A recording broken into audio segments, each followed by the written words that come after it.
नमस्कार, आप देख रहे हैं लाइव मिथिला में हूं कमलेंद्र झा।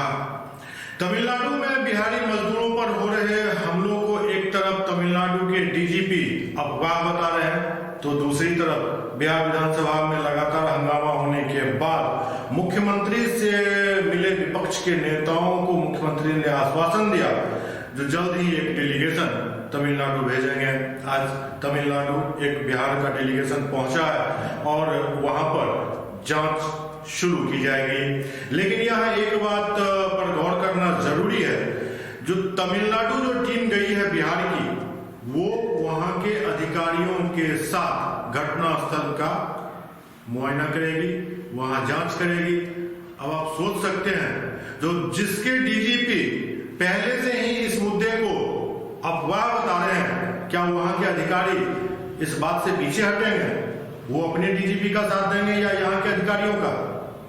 लेकिन खैर, जांच टीम अभी गई तो है। धीरे धीरे वहां के लोगों से बातचीत जो हो रही है, उससे इतना बात तो स्पष्ट है, जो वहां बिहारी मजदूरों के साथ हिंसा हो रही है और सरकार इस पर लिपापोती करने का प्रयास कर रही है, चाहे वो सरकार बिहार की हो या फिर तमिलनाडु की। आइए खबरों का सिलसिला शुरू करें और शुरुआत इन्हीं खबरों से करें। पिछले 3-4 दिनों से बिहार के मजदूरों पर तमिलनाडु में हो रहे हमलों की खबर को लेकर बिहार में राजनीति बहुत गर्म है।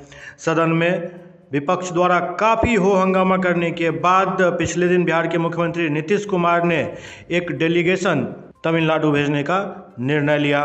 आज इस पर फैसला करते हुए मुख्यमंत्री नीतीश कुमार के निर्देश के बाद राज्य सरकार ने त्वरित कार्रवाई करते हुए तमिलनाडु जाकर जांच करने वाली टीम का गठन कर दिया। 4 सदस्यीय ये टीम आज ही तमिलनाडु रवाना हो चुकी है। राज्य सरकार ने 4 वरिष्ठ अधिकारियों को इस टीम में शामिल किया है। मुख्यमंत्री के आदेश के बाद यह निर्णय लिया गया। बताया जा रहा है कि तमिलनाडु हिंसा मामले की जांच करने वाले अधिकारियों में श्रम विभाग के विशेष सचिव आलोक कुमार, ग्रामीण विकास विभाग के सचिव बाला मुरुगन डी, सीआईडी के आईजी पी कन्नन और चौथे अधिकारी पुलिस विभाग के एक वरिष्ठ अधिकारी हैं।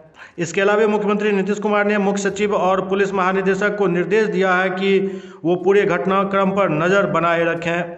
मुख्यमंत्री ने कहा कि सरकार वहां रह रहे लोगों की सुरक्षा को लेकर गंभीर है और हर प्रवासी के प्रति संवेदना रखती है। लेकिन इसमें एक बात कही गई है, जो ये चारों अधिकारी जाकर वहां के अधिकारियों के साथ घटनास्थल का दौरा करेंगे, जांच करेंगे। अब सवाल फिर वहीं खड़ा हो रहा है, जो आखिरकार जो तमिलनाडु की पुलिस इस बात को सिरे से नकार रही है, जो नहीं ऐसी कोई बात नहीं है, कहीं कोई हिंसा नहीं हो रही है बिहारियों के प्रति, तो फिर क्या वो अधिकारी बिहार के अधिकारियों को सच्चाई से अवगत होने देंगे?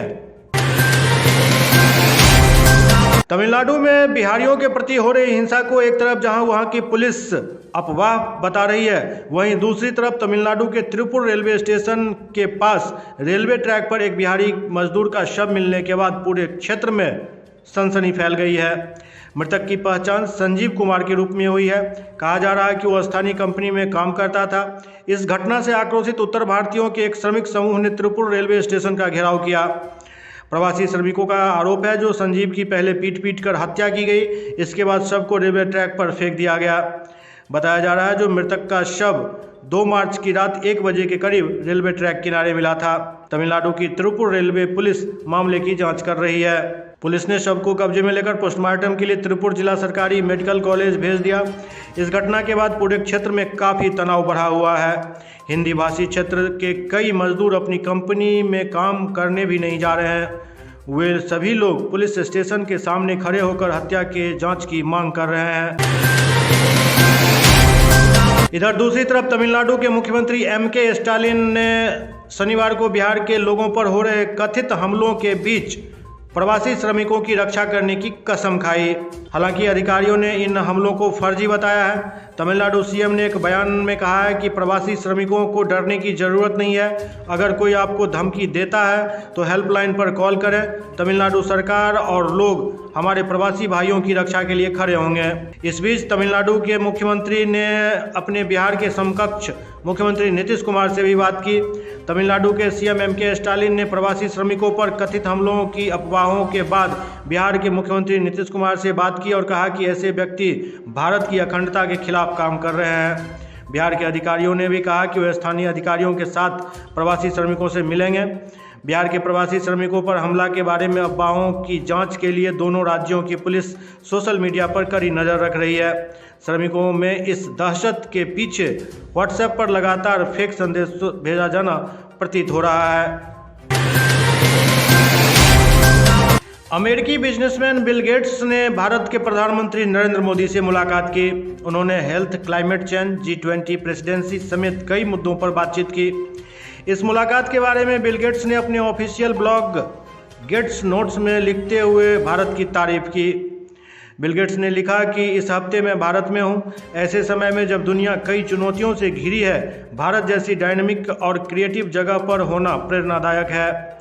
भारत दुनिया को दिखा रहा है कि जब इनोवेशन में इन्वेस्ट किया जाता है तो क्या क्या संभव हो सकता है। मैं डेवलपमेंट और क्लाइमेट चेंज के सेक्टर में भारत की ग्रोथ को लेकर पहले से ज़्यादा पॉजिटिव हूं। मैं उम्मीद करता हूं कि भारत इस ग्रोथ को जारी रखेगा और अपने इनोवेशन दुनिया के साथ शेयर करता रहेगा। बिल गेट्स ने कहा कि प्रभावी, सुरक्षित और सस्ती कोरोना वैक्सीन बनाने में भारत की अद्भुत क्षमता सराहनीय है।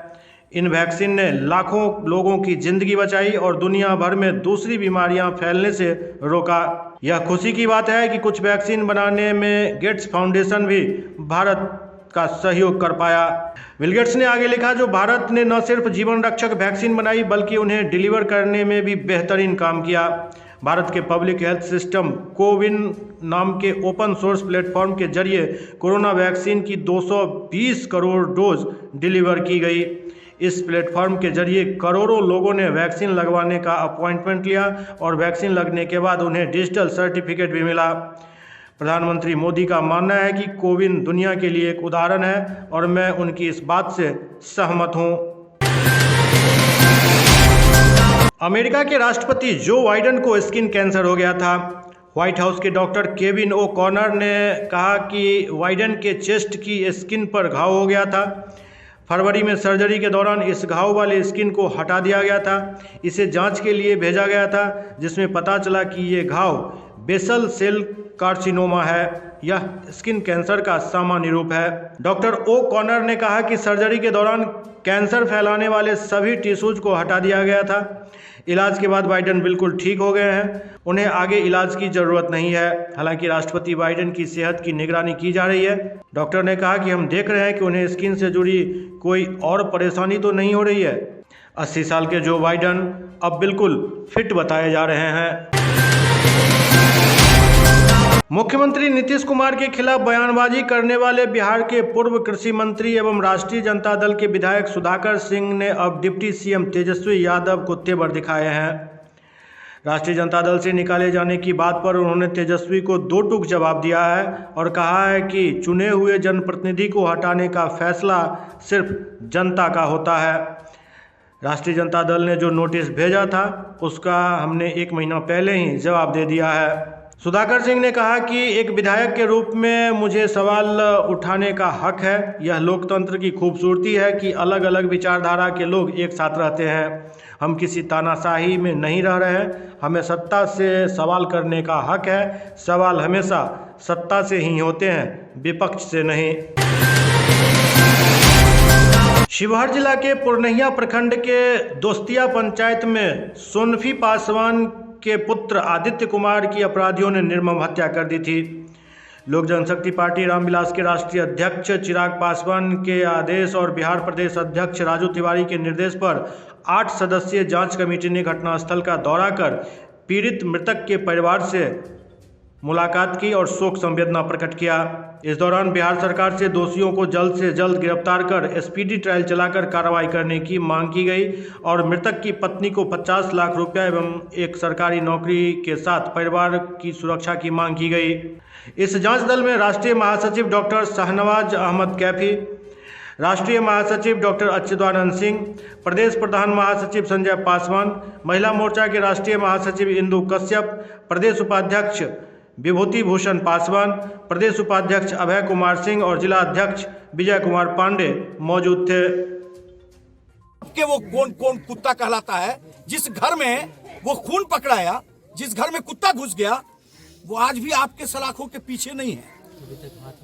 आज आप उन पांचों को अभी तक छुआ तक नहीं है। हमारा पूरा संदेह बिहार के वर्तमान सरकार पर है कि इस हत्या को लीपा पोती करके इस परिवार को डरा धमका के इतना डरा दो कि इस हत्या की चर्चा नहीं करे। ऐसा लोक जनशक्ति पार्टी रामविलास हरगिज नहीं होने देगी।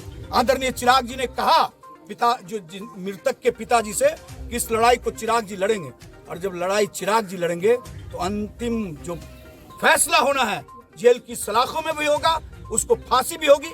और नीतीश कुमार जी, अगर आप में शर्म है तो यकीनी तौर पर उस विधवा के भविष्य की चिंता करिए। हम मांग करती है, हमारी पूरी पार्टी जो बिहार पार्टी आ जाई है इसको देखने के लिए, कि उस मृतक परिवार को 50 लाख रुपया का मुआवजा मिले, उसको उस विधवा के लिए नौकरी की व्यवस्था हो। इस परिवार के सुरक्षा के लिए निश्चित रूप से यहाँ सुरक्षा बल की व्यवस्था होनी चाहिए, 5-1 का फोर्स हो, ताकि जो लोग बार बार डराता है, इस तरह की घटना करता है, उनको दोबारा मौका नहीं मिले। अविलंब जो हत्यारा है जेल की सलाखों में नहीं गया तो विजय पांडे जो हमारा जिला अध्यक्ष हैं और पूरी पार्टी लोक जनशक्ति पार्टी इस लड़ाई को अंतिम दम तक करती रहेगी। राष्ट्रीय लोक जनता दल के राष्ट्रीय अध्यक्ष उपेंद्र कुशवाहा विरासत बचाओ नमन यात्रा के क्रम में सुपौल पहुंचे। सुपौल जिला के भगवानपुर पंचायत के सरकार भवन में वो रुके, जहां उनके साथ हजारों की संख्या में उनके समर्थक जिंदाबाद के नारे लगाने लगे। इस दौरान भगवानपुर के सरकार भवन पर एक सभा को संबोधित करते हुए उपेंद्र कुशवाहा ने नीतीश कुमार के कार्यकाल पर जमकर भड़ास निकाला। दरअसल पिछले 28 फरवरी को पश्चिम चंपारण जिले से विरासत बचाओ नमन यात्रा की शुरुआत उपेंद्र कुशवाहा ने की है, जो काफिला सुपौल तक पहुंच चुका है। हम निकले हैं विरासत बचाओ नमन यात्रा पर। आगे बढ़ाने की जवाबदेही नीतीश जी के ऊपर बिहार की जनता ने दी थी। बहुत ही बड़े संघर्ष के बाद नीतीश जी ने बहुत अच्छा काम किया, लेकिन अंत में आकर अब उस विरासत को फिर से उन्हीं हाथों में सौंपने का निर्णय उन्होंने सुना दिया है, जिन हाथों में विरासत बर्बाद हो गई थी। बिहार को जिन हाथों ने तोड़ा मरोड़ा मचोड़ा, उनके हाथों में फिर से नीतीश जी सौंपने की बात करने लगे हैं। हमारा अभियान है कि किसी भी स्थिति में उन हाथों में बिहार को हम नहीं जाने देंगे। 2005 के पहले की जो स्थिति थी, उस स्थिति में बिहार को हम नहीं लौटने देंगे। और इसी मकसद से हम निकले हैं। जो महापुरुष हैं जगह जगह पे बिहार की धरती से निकले हुए, उनके स्मारक पर, उनके स्मृति स्थल पर, और वहां जाकर उनका नमन कर रहे हैं। और आम लोगों से यही आग्रह कर रहे हैं कि आप सब लोग साथ दीजिए, इस विरासत को बचाना है, बिहार को बचाना है। झारखंड में बर्ड फ्लू की पुष्टि के बाद स्वास्थ्य महकमा और पशुपालन विभाग ने राज्य के सभी जिलों के लिए अलर्ट जारी किया है। केंद्रीय जनजातीय कार्य विभाग के मंत्री अर्जुन मुंडा के रांची स्थित सरकारी आवास में मुर्गियों की मौत के बाद कराए गए सैंपल जांच में बर्ड फ्लू का मामला सामने आया। हालांकि इससे पहले बोकारो में भी पिछले हफ्ते सैकड़ों मुर्गियों की मौत एवियन इन्फ्लुएंजा यानी बर्ड फ्लू होने के कारण हुई थी, जिसकी पुष्टि भी हुई थी। केंद्रीय मत्स्य एवं पशुपालन मंत्रालय ने राज्य के मुख्य सचिव को पत्र भेजकर निर्धारित प्रोटोकॉल के तहत आवश्यक सभी कार्रवाई सुनिश्चित करने को कहा है। इस बीच झारखंड के स्वास्थ्य मंत्री बन्ना गुप्ता ने कहा है कि बर्ड फ्लू से घबराने की ज़रूरत नहीं है, ज़रूरत है तो सिर्फ सतर्कता बरतने की। लेकिन होली से ठीक पहले बर्ड फ्लू के इस प्रकोप से होली का त्यौहार फीका पड़ने की उम्मीद है। लाइव मिथिला के इस अंक में अभी इतना ही। अगले अंक में फिर कुछ ऐसे ही देश दुनिया के समाचारों के साथ आपके सामने होंगे। तब तक आप देखते रहिए लाइव मिथिला। नमस्कार।